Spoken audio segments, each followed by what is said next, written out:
ఈ కార్యక్రమం సమర్పిస్తున్నవారు అవార్డు గ్రహీతల మొట్టమొదటి ఏకైక original Thanjavur art academy, Kalasri Thanjavur art academy, door number 1164, near Panjagutta colony signals, Srinagar colony X road నుండి 9వ బిల్డింగ్, ఇండియన్ ఓవర్సీస్ బ్యాంక్ ప్రక్కన, హైదరాబాద్ 73.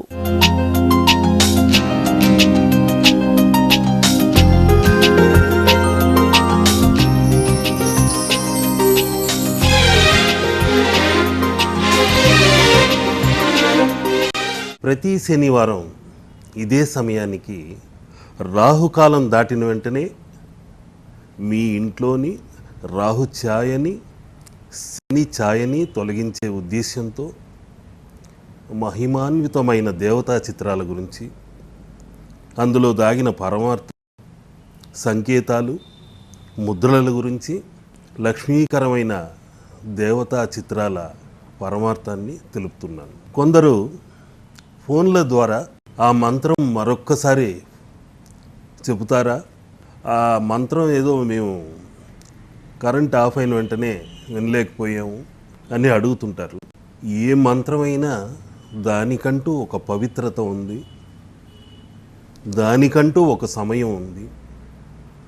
ఫోన్ల ద్వారా ఎట్టి పరిస్థితుల్లోనూ మంత్రాల గురించి దయచేసి అడగకండి. ముఖాముఖి సంప్రదించండి. మీ రాశికి తగ్గ దేవతా చిత్రాన్ని, సంఖ్యకు తగ్గ దేవతా చిత్రాన్ని ఏమిటో తెలుసుకొని మీ యొక్క నక్షత్ర మంత్రం ఏంటన్నది తెలుసుకొని ఉపదేశం పొంది చేయండి. కానీ ఏదో హైటెక్ యుగం కదా అని ఫోన్ల ద్వారా మంత్రాలు మాత్రం దయచేసి అడగకండి. దానికి ఒక పవిత్రత, విలువ అంటూ ఉంది. ఆ విలువల్ని దయచేసి దిగజార్చకండి. ప్రతి బీజాక్షరానికి మనలోని 72,000 నాడులు ప్రకంపనమై మహాశక్తివంతమైన తేజస్సుని, అదృష్ట తరంగాల్ని పెంచి మన చుట్టూ ఉన్న వాతావరణంలోని దరిద్ర చిహ్నాల్ని తొలగిస్తుంది. ఒక్కొక్క బీజాక్షరానికి అతి పవిత్రమైన సంకేతాలు ఉన్నాయి. ఒక్కొక్క గ్రహానికి సంబంధాలు ఉన్నాయి. వేదకాలం నుండి బీజాక్షరంలో దాగిన పరమార్థాన్ని మహాయోగులు ఉపదేశిస్తూ గురు శిష్య పరంపర కింద ఉపదేశం అందిస్తున్నారు, మంత్రోపదేశాలు చేస్తున్నారు. అటువంటి మహాపవిత్రమైన బీజాక్షరాల్ని అతి సులభంగా ఫోన్ల ద్వారా అడిగి సందేహాల్ని వెంటనే నివృత్తి చేసుకోవాలని ఆతృత వద్దు. మీ పలుకే బంగారంలా ఉండాలి. అందుకని ప్రతి బీజాక్షరము జపించేటప్పుడు సంకల్పం బలంగా ఉండాలి. మీ మంత్రానికంటే సంకల్ప బలం, నమ్మకం అనే బలం ఎక్కువ ఉంటే తప్పనిసరిగా విజయం మీదే అవుతుంది. సర్వ సంపదలు మీకు చేకూరుతాయి. దయచేసి సంకల్పం చేసుకునేటప్పుడు ఇరుగు పొరుగు వాళ్ళని గురించి కాకుండా అందరూ సుఖంగా ఉండాలి, నేను సుఖంగా ఉండాలి, అన్ని ఆత్మలలోనూ పరమాత్మ దాగి ఉంది అనే పరమార్థాన్ని తెలుసుకొని నిస్వార్థంగా సంకల్పించండి. తప్పకుండా విజయం మీదే అవుతుంది. కొందరు ముద్రలని మర్చిపోయి, అయ్యా ఈ ముద్ర చేశాను కానీ ఏం ఫలితం రాలేదు, మీరేదో శ్రీచక్ర ముద్ర అన్నారు, లక్ష్మీ కటాక్షం అన్నారు, ఏం లక్ష్మి కరుణించలేదండి అని ఫోన్ల ద్వారా ముఖాముఖి కలిసి అడిగేస్తున్నారు. వారికి ఏం చెప్పాలో అర్థం కావటం లేదు. ఈ ముద్ర చేసిన వెంటనే కనకదార వర్షం కురుస్తుందా? ఎట్టి పరిస్థితుల్లోనూ కురవదు. ఏ మంత్రానికైనా, తంత్రానికైనా, యంత్రానికైనా సమయం పడుతుంది. కఠోర తపస్సులు చేసిన వారికే సమయం తీసుకొని వారి నిష్ఠానియమం, సంకల్ప బలం ఎన్నో రకాలుగా పరీక్షించి ఆ తర్వాతే దేవుడు సాక్షాత్కరించి వరాలు ఇస్తాడు. తపస్సులో కూర్చున్న మరుసటి రోజే వచ్చి భక్త ఏం వరం కావాలి కోరుకో అని వరాలు ఇస్తాడా? ఇవ్వడు. ఎన్నో సంవత్సరాలు ఆహారాన్ని, బంధుమిత్ర గణాన్ని త్యజించి, రాజ్యాన్ని త్యజించి బుద్ధుడు తపస్సు చేస్తే ఆ తర్వాతే జ్ఞానోదయం అయింది. కఠోర తపస్సుతో రావణ బ్రహ్మ అయ్యాడు. అటువంటి అతి పవిత్రమైన బీజాక్షరాల్ని జపిస్తూ సాధన చెయ్యాలి. సాధనతో సాధ్యము కానిది లేదు. మీకు లక్ష్మీ కటాక్షం కలగాలంటే ఒక్కరోజుతో సాధ్యం కాదు. మంత్రాలతోనే కాదు, యంత్రతత్వంతో పనిచేయాలి శరీరం. తంత్రతత్వంతో మన మేధస్సును ఉపయోగించాలి. ప్రతి పనిలో లక్ష్యం, గమ్యం ఉండాలి. లక్ష్యానికి మరో అర్థం లక్ష్మి. ఏ పనైనా సరే లక్ష్యంతో చేసి చూడండి. అందులోని కష్ట నష్టాల్ని సమతుల్యంగా బేరీజు వేసుకుంటూ దానిలోని లాభ నష్టాల్ని తెలుసుకొని ముందడుగు వేయండి. తప్పనిసరిగా విజయం చేకూరుతుంది. ఒక్క మంత్రంతో ఒక్క రోజులో కనకదార వర్షం కురవదు. కొందరు శ్రీచక్ర ముద్రని ఈ విధంగా ప్రయోగించారు. ఈ 2 వేళ్ళు సూర్య బుధ స్థానాలైన 2 వేళ్ళని ఇటువైపు ఉన్న 2 వేళ్ళని ఇలా బంధించి, ఇలా ఇక్కడ బంధించాలి. దీన్ని ఇలా బంధించి ఆ తర్వాత ఈ మధ్య ఉన్న శనివేలుని రెండిటిని ఇలా నొక్కిపట్టి ఈ 2 గోర్లని ఈ విధంగా శ్రీచక్ర ముద్ర చేయాలి. కొందరు అది మరచిపోయి ఇలా పెట్టి దీన్ని ఇలా పెట్టేస్తున్నారు. ఇది అపసవ్యము, సవ్యము కాదు. ఈ 2 వేళ్ళని ఇక్కడికి తీసుకొచ్చి ఇలా బంధించాలి. ఈ 2 వేళ్ళని ఇక్కడ నొక్కి పట్టాలి. ఈ శనివేలుని రెంటిని ఒక్కటిగా చేర్చాలి. ఆ చూపుడు వేలు రెంటిని ఈ విధంగా గోర్లు మాత్రం ఒకదానికొకటి నొక్కి పట్టినట్టు ఉండాలి. ఈ 2 బొటన వేళ్లతో ఇలా పెట్టాలి. ఇది శ్రీచక్ర ముద్రగా మారుతుంది. మీరు కాస్త నిదానంగా చూశారంటే ఇది శ్రీచక్ర తత్వముతో, ఆకారముతో, ఆ లక్ష్మీ కటాక్షాన్ని కురిపించే తత్వంతో ఇలా ఉంటుంది. ప్రభుత్వం గురు శిష్య పరంపర అన్న విశిష్టమైన కళాక్షేత్ర బాధ్యతల్ని భారతదేశంలో తొలిసారిగా నాకు అందించింది. అది నా పూర్వజన్మ సుకృతంగా భావిస్తున్నాను. గురు పౌర్ణమి రోజే ఈ గురు శిష్య పరంపరని ప్రారంభించాం. 10 గంటల నుండి 5 గంటల వరకు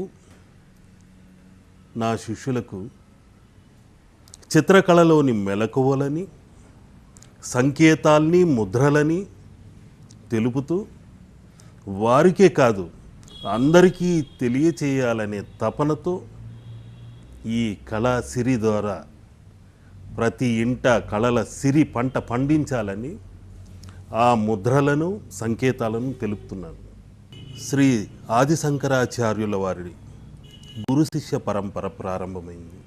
ఆ తర్వాతే ప్రభుత్వం చిత్రకళలో ఆధ్యాత్మికమైన గురు శిష్య పరంపర ప్రారంభించింది. గురు పౌర్ణమి రోజు నాకు ఆ కళా పీఠముకు గురు శిష్య పరంపర గురువుగా నియమించింది. నా బాధ్యతని పరిపూర్ణంగా చేయగలిగాను. వారికే కాదు అందరికీ చిత్రకళలోని అదృష్ట చిహ్నాలను, బ్రహ్మీ ముహూర్తంలో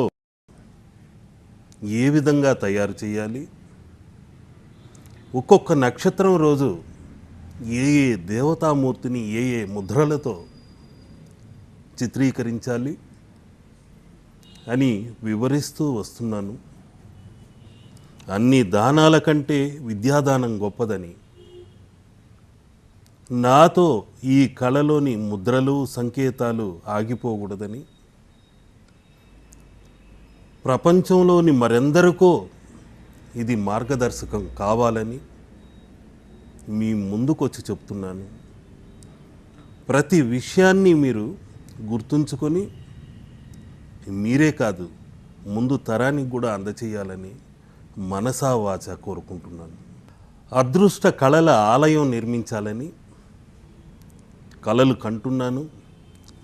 కళల రూపాన్ని తీర్చిదిద్దుతున్నాను.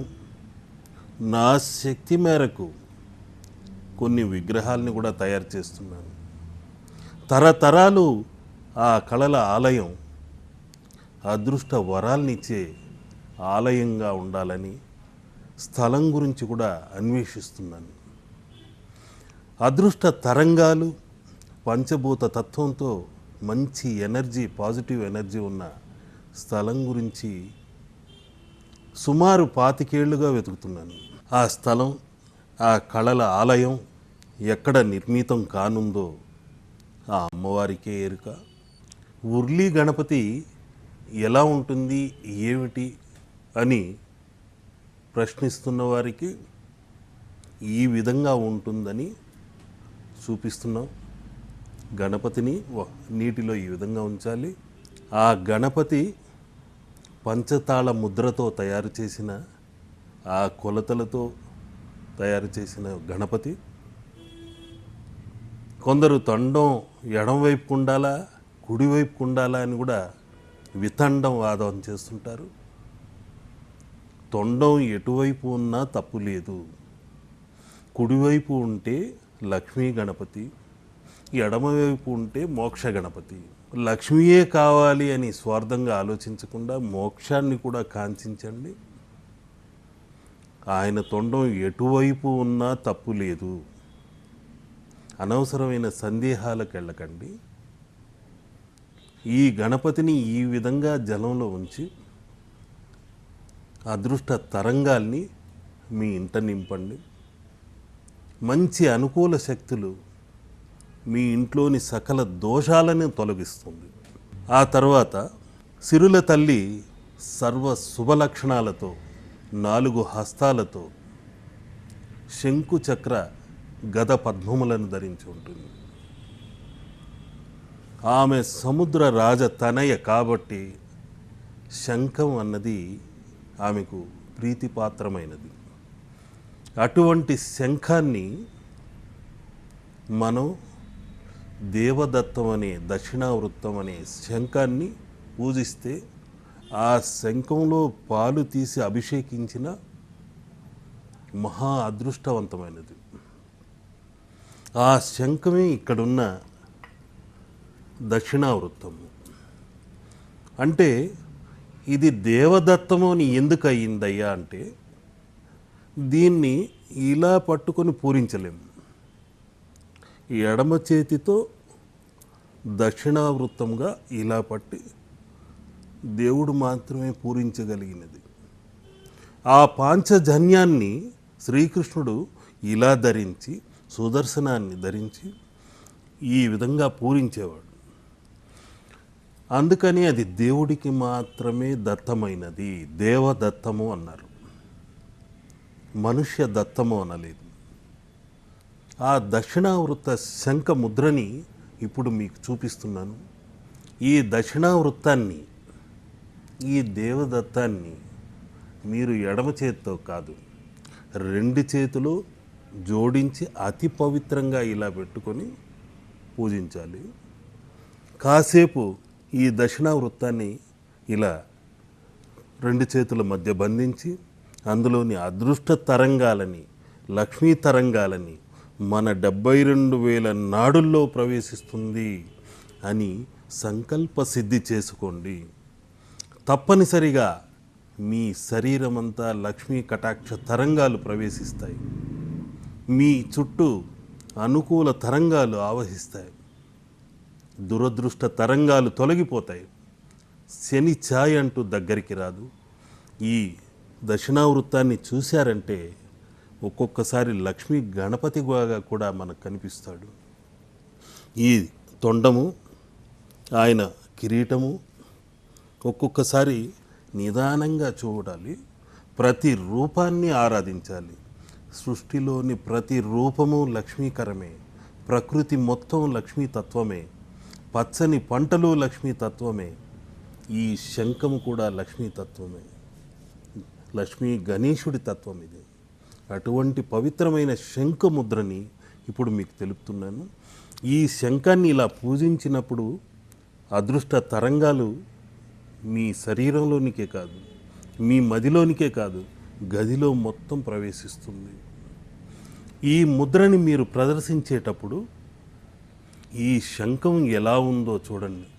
అదేవిధంగా శంఖముద్రని ఎడమ చేతితో ఏ విధంగా ఆయన ధరించాడో ఆ ఎడమ చేతి బొటన వేలిని ఇలా ఈ 4 వేళ్లతో ఎడమ చేతి బొటన వేలిని బంధించి ఈ కుడి చేతి బొటన వేలిని ఈ చూపుడు వేలికి నొక్కిపెట్టి ఈ 3 వేళ్ళని ఈ విధంగా వెనక్కి పెట్టాలి. ఇది శంఖముద్ర, లక్ష్మీ అనుగ్రహ శంఖముద్ర అంటారు దీన్ని ఇలా చేసినప్పుడు మీ శరీరం అంతా తేజోవంతంగా ఉంటుంది. ఒక్కసారి చేసి చూడండి, లక్ష్మీ కటాక్షం తప్పకుండా కలిగి తీరుతుంది. ఈ లక్ష్మీ కటాక్షం కలిగించే శంఖముద్రని చేసే ముందు తప్పనిసరిగా తల్లిదండ్రుల దీవెనలు కూడా కావాలి. ఈ 2 చేతులతో అతి పవిత్రమైన వారి పాద పద్మములను తగిలి ఆ తరువాత ఈ శంఖముద్రని చేసి చూడండి. వారి ఆశీస్సులు కూడా ఈ ముద్రకు తోడవుతాయి. బలం చేకూరుస్తుంది. తప్పనిసరిగా ఆ అదృష్ట తరంగాలు మీ చుట్టూ ఆవహించి దురదృష్ట తరంగాల్ని తొలగింపచేస్తాయి. శ్రీం అనే బీజాక్షరంతో చతురస్రాకార స్వస్తికాముద్ర ఉన్న ఈ రంగవల్లిని శుక్రవారం చేసి చూడండి. తప్పనిసరిగా అదృష్ట తరంగాలు ఆ ఇంట ప్రవేశిస్తుంది. శ్రీం అని చతురస్రాకారంలో నింపి 3 వలయాలున్న చోట ఓం హ్రీం శ్రీం, ఓం హ్రీం శ్రీం ఇలా 4 వైపులా 4 దిశల అదృష్ట తరంగాల్ని తీసుకొచ్చే స్వస్తికా ముద్రని, అతి పవిత్రమైన ముద్రని మంచి నమ్మకంతో సంకల్ప బలంతో బియ్యపు పిండితో చిత్రించండి. లక్ష్మీ కటాక్షం కావాలంటే బుద్ధి బలాన్ని కూడా ఉపయోగించాలి. సమాజం కోసం, నవ సమాజం కోసం బాధ్యతాయుతమైన సైనికుడిలా రొమ్ము విరుచుకొని ముందుకెళ్ళాలి. కష్ట నష్టాలను ఎదుర్కోవాలి. అప్పుడే నిజమైన వ్యక్తిగా, ధీమతిగా ఈ జీవిత సమరంలో నిలబడగలుగుతాడు. జై శ్రీమన్నారాయణ.